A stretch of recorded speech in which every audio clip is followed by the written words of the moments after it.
김용빈은 TV조선 미스터트롯3에 출연하여 자신의 삶을 진솔하게 털어놓았습니다. 그는 어린 시절 부모님의 이혼으로 인해 할머니와 고모의 손에 자랐다고 하는데요. 김용빈은 춥고 배고프고 외로운 시절을 보냈으며 삶을 포기하려는 생각까지 했지만 노래가 그를 붙잡아 주었다고 밝혔죠. 그의 이러한 사연은 방송을 통해 공개되었고 이후 부모님으로부터 연락을 받았다고 알려졌는데 그를 버리고 떠난 부모님은 누구인지 자세히 알아보겠습니다. 미스터트롯3에서 단 한 명의 스타를 꼽아야 한다면 그 주인공은 단연 김용빈입니다. 그는 그저 어린 트롯 신동에 그치는 게 아니라 이제는 중견 가수급의 내공과 노련함을 갖춘 무대 위의 전사죠. 사실 김용빈이 가진 저력은 우리가 생각하는 것보다 훨씬 더 오래전부터 갈고 닦아온 것인데 그는 단순히 재능을 타고난 소년이 아니라 긴 세월을 버텨내며 음악에 온몸을 던진 트롯의 운명을 짊어질 존재인데요. 2004년 김용빈이 남인수 가요제에서 대상을 거머쥐었을 때 심사를 맡았던 원로 음악인들은 한마디로 경악했죠. 몇십 년에 한 번 나올까 말까 한 천재라는 극찬이 터져나왔고 심사위원들의 표정에는 감탄과 질투마저 섞여 있었습니다. 그 어린 소년이 마이크를 잡고 노래를 부를 때 모든 사람의 시선이 집중되었고 공연장을 채운 관객들은 순간적으로 숨을 죽였다고 합니다. 그리고 무대가 끝나자마자 쏟아진 기립박수, 그것이 바로 김용빈의 시작이었죠. 하지만 김용빈의 음악 인생을 되짚어보려면 훨씬 더 거슬러 올라가야 하는데 5살 무렵 흥이 넘치는 할머니를 따라 무심코 빨간 구두 아가씨를 부르던 그 순간 김용빈의 운명은 결정되었죠. 노래를 부르는 손주가 너무나 사랑스러웠던 할머니는 결국 결단을 내렸는데 영업용 노래방 기기를 집 안에 들여놓은 것입니다. 평범한 집에서라면 꿈도 못 꿀 일이었지만 김용빈은 놀이터 대신 마이크를 쥐었고 바깥 세상의 모든 유혹을 뿌리친 채 오로지 노래에만 빠져들었는데요. 친구들과 뛰어놀던 다른 아이들과 달리 그는 마이크를 손에서 놓지 않는 아이였고 그때부터 이미 김용빈의 인생은 정해졌던 것이죠. 7살 때 김용빈은 대구 지역 모 백화점의 노래자랑 대회에서 상을 받은 후 전국을 돌아다니며 각종 행사에서 노래를 불렀는데 어린 나이에 무대를 밟고 마이크를 잡는다는 게 쉬운 일이었을까요? 하지만 김용빈은 무대에서 두려움을 느낀 적이 한 번도 없었습니다. 오히려 그곳이 가장 익숙한 곳이었고 가장 행복한 순간이었죠. 그래서 김용빈은 초등학교 6학년 때 공식적으로 1집 앨범을 발표했고 2012년에는 대표곡 보고 싶어서가 수록된 2집까지 냈는데 단순한 신동이 아니라 앨범을 발표하고 노래를 부르며 성장하는 아티스트였던 것이죠. 그러나 현실은 냉정했는데 이미 노래 실력은 검증된 상태였지만 공중파 방송의 벽은 높기만 했습니다. 가요 무대는 단골 출연 프로그램이었고 얼마 전에는 케이블 방송 트로트 X에도 출연해 깜짝 화제를 모았지만 대중이 그의 이름을 완전히 기억하기에는 부족했죠. 화제성이 중요한 방송가에서 트롯 천재라는 수식어만으로 살아남기란 쉽지 않았지만 김용빈은 유명세에 연연하지 않았습니다. 그에게는 트로트를 부를 수 있다는 것이 더 중요했기 때문이었고 조급해하지 않았는데요. 그런데 놀라운 사실이 하나 있습니다. 김용빈의 재능은 트로트에만 국한되지 않았는데 실제로 SM엔터테인먼트의 수장 이수만조차 그를 보고 아이돌을 해보지 않겠느냐며 몇 번이나 연락을 했다고 합니다. 아이돌 시장에 뛰어들었다면 단숨에 주목받고 화려한 스포트라이트를 받을 수 있었을 것이지만 김용빈은 그 모든 제안을 거절했습니다. 이유는 단 하나, 아이돌이 되면 트로트를 부를 수 없을지도 모른다는 두려움 때문이었죠. 김용빈의 가수 인생을 결정짓는 또 다른 중요한 계기가 있었으니 그것은 바로 할머니였습니다. 할머니는 미용실을 운영하셨고 라디오에서는 늘 트로트가 흘러나왔는데 어린 김용빈은 자연스럽게 트로트를 들으며 성장했고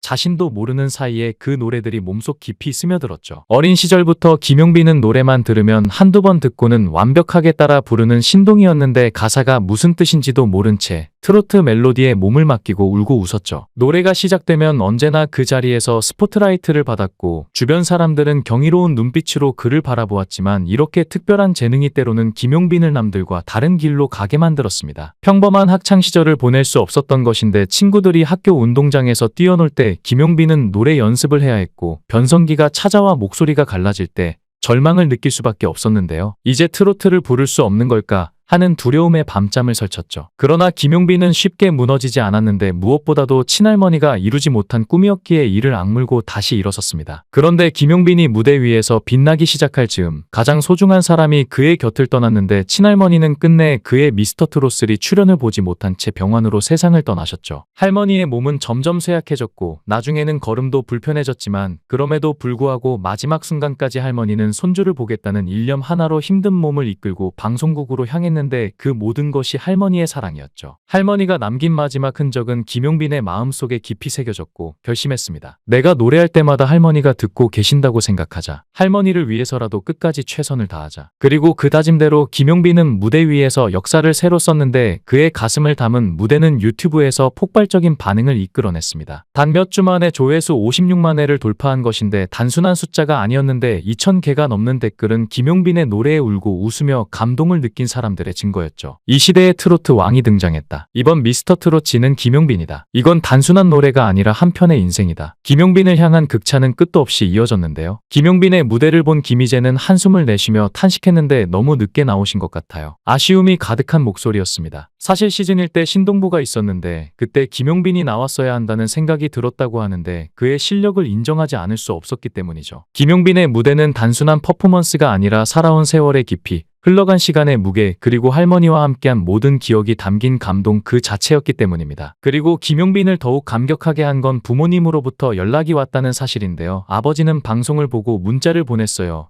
어머니는 투표하는 법을 배웠다며 하루 종일 눈물이 나고 미안하다고 하시더라고요. 자신을 떠나버렸던 부모님에게서 온 연락은 그에게 기쁨과 복잡한 감정을 동시에 안겨주었지만 김용빈은 담담하게 말했습니다. 가족은 잘 모르겠어요. 나를 키워주신 할머니만 떠오릅니다. 김희재는 김용빈은 시즌 1에 나왔어야 했어요. 그때 양지원과 함께 신동들의 롤모델이었잖아요 라고 말했는데 당시 양지원과 김용빈은 그야말로 신동들의 전설적인 롤모델이었죠. 그들의 존재 자체가 후배들에게 꿈을 심어주었고 만약 그들이 당시 무대에 등장했다면 마스터 자리에서 참가자들을 평가하는 위치에 있었을지도 모른다는 찬사가 이어졌는데요. 그리고 이번 방송에서 또 한 명의 천재가 등장했습니다. 단순한 감동을 넘어선 가슴을 후벼 파는 무대가 있었는데 그 무대의 주인공은 바로 박지우였죠. 박지우는 어릴 때 부모님은 이혼하셨고 중학교 때부터 혼자 살게 되었다고 합니다. 아버지가 방을 하나 얻어줬는데 말이 방이지 그것은 지옥 같았다고 박지우는 떨리는 목소리로 담담하게 말을 이어나갔는데요. 찬 겨울에는 밖에서 자는 것 같았고 보일러는 고장나서 들어오지 않았고 창문에는 전선이 지나가서 늘 열려 있었다고 합니다. 박지우는 모든 옷을 꺼내 껴입고 덜덜 떨며 잤지만 추위보다 더 무서운 건 따로 있었습니다. 더 큰 문제는 학교 폭력이었는데 혼자 사는 것을 안 불량한 선배들이 그의 방을 자신들의 아지트로 삼았기 때문이죠. 그들은 방에서 술을 마시고 박지우가 그들을 막으려 하자 상습적으로 폭행했는데 당시 세상에서 박지우를 보호해 줄 사람은 단 한 명도 없었죠. 박지우는 자신의 과거사를 고백하며 고개를 들었는데 그의 눈에는 분노, 슬픔 그리고 그 모든 것을 뛰어넘은 단단한 결의가 엿보였는데요. 박지우는 정말 하루하루가 너무 힘들었다고 고백했습니다. 살고 싶지 않다는 생각까지 했습니다. 그때는 잃을 게 없었기 때문에 아무것도 두려울 게 없었습니다. 하지만 제가 정말 두려웠던 순간은 따로 있었습니다. 그것은 이제 내가 노래를 부를 수 없으면 어떡하지라는 생각이 들었을 때였습니다. 저는 어릴 때부터 혼자 살면서 노래를 불렀습니다. 강원도 원통의 시골 다리 밑에서 밤새 노래를 부르고 아침이 되면 집으로 돌아가 교복으로 갈아입고 학교에 갔습니다. 저는 인생을 막 살 수도 있었습니다. 그러나 노래를 부르기 위해 반듯하게 살자고 다짐했습니다. 박지우의 말은 그가 지금까지 겪어온 고난이 모두 녹아든 듯했는데요. 이번 무대에서 탄생할 트롯 스타는 과연 누구일까요? 수많은 참가자들이 저마다의 색깔과 실력을 뽐내고 있지만 김용빈의 등장은 그야말로 판도를 뒤흔드는 강렬한 충격이었습니다. 김용빈은 단순한 참가자가 아니라 이미 스타의 자질을 갖춘 보석 같은 존재임을 스스로 증명했습니다. 앞으로 김용빈이 어떤 무대를 보여줄지 얼마나 더 성장할지 기대감이 한껏 치솟습니다. 영상을 끝까지 시청해주시고 귀한 시간 내주셔서 대단히 감사합니다. 구독, 좋아요 꼭 부탁드립니다. 더 좋은 영상으로 보답하겠습니다.